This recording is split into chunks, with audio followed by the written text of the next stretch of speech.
সালামু আলাইকুম সম্মানিত দর্শক বন্ধুরা বিডি পলিটিক্যাল ইউটিউব চ্যানেলে আপনাদের স্বাগত। দর্শক বন্ধুরা, যুদ্ধাপরাধীদের সহযোগীদের ক্ষমা চাইতে হবে বলে মন্তব্য করেছেন উপদেষ্টা মাহফুজ আলম। দর্শক বন্ধুরা, উপদেষ্টা মাহফুজ আলম কি বলছেন সে বিষয়ে আমরা বিস্তারিত জানবো। আর মূল ভিডিওতে যাওয়ার আগে আপনাদের কাছে একটি ছোট রিকোয়েস্ট থাকবে যে প্রতিনিয়ত আপডেট নিউজ পেতে অবশ্যই আমাদের চ্যানেলটি সাবস্ক্রাইব করে পাশে থাকা বেল আইকনটি বাজিয়ে দিবেন।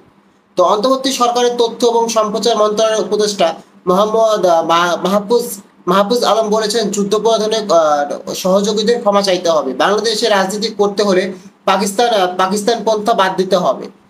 গতকাল শনিবার রাতে দুটি শিরোনাম দিয়ে নিজের ভেরিফাই ফেসবুক পেজে দেওয়া পোস্টে এসব কথা বলেন মাহফুজ আলম।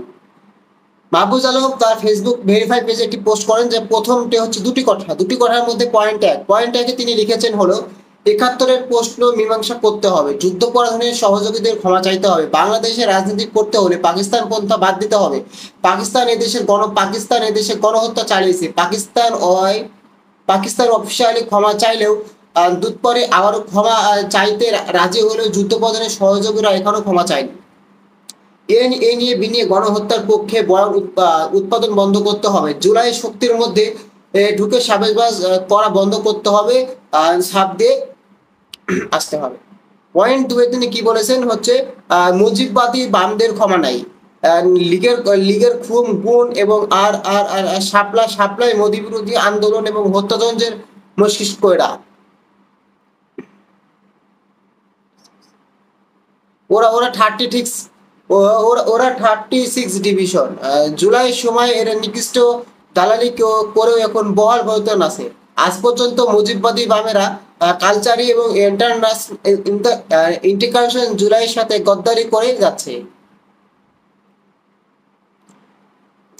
দর্শক বন্ধুরা, গতকাল কিন্তু মানে আওয়ামী লীগকে নিষিদ্ধ ঘোষণা করা হয়েছে। আওয়ামী লীগকে নিষিদ্ধ ঘোষণা করার পরে কিন্তু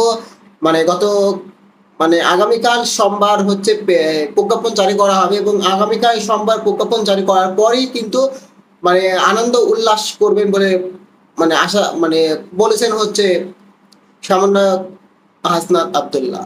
এদিকে গণতান্ত্রিক বিশ্ব কখনো খুনি এবং দুর্নীতিগ্রস্ত আওয়ামী লীগের পাশে দাঁড়াবে না বলে মন্তব্য করেছেন উপদেষ্টা মোহাম্মদ ইউনূসের পেশ সচিব শফিকুল আলম। আওয়ামী লীগের কার্যক্রম নিষিদ্ধ হওয়ার প্রতিক্রিয়ায় গণতান্ত্রিক বিশ্ব এবং এই নির্লজ্জ খুনি বিরোধী দলের পক্ষে কখনো কথা বলবে না বলে মনে করেন প্রধান উপদেষ্টার পেশ সচিব শফিকুল আলম। দর্শক, ইতিমধ্যে কিন্তু আপনারা সম্পূর্ণ ভিডিওটি দেখেছেন এবং সম্পূর্ণ ভিডিওটি দেখার পর আপনাদের গুরুত্বপূর্ণ মতামতটি অবশ্যই আপনারা ভিডিওর কমেন্ট বক্সে কমেন্ট করে আমাদেরকে জানিয়ে দিবেন। দর্শক বন্ধুরা, এতক্ষণ বিডি পলিটিক্যাল বার্তা ইউটিউব চ্যানেলের সঙ্গে থাকার জন্য আপনাকে জানাচ্ছি বিশেষ ধন্যবাদ।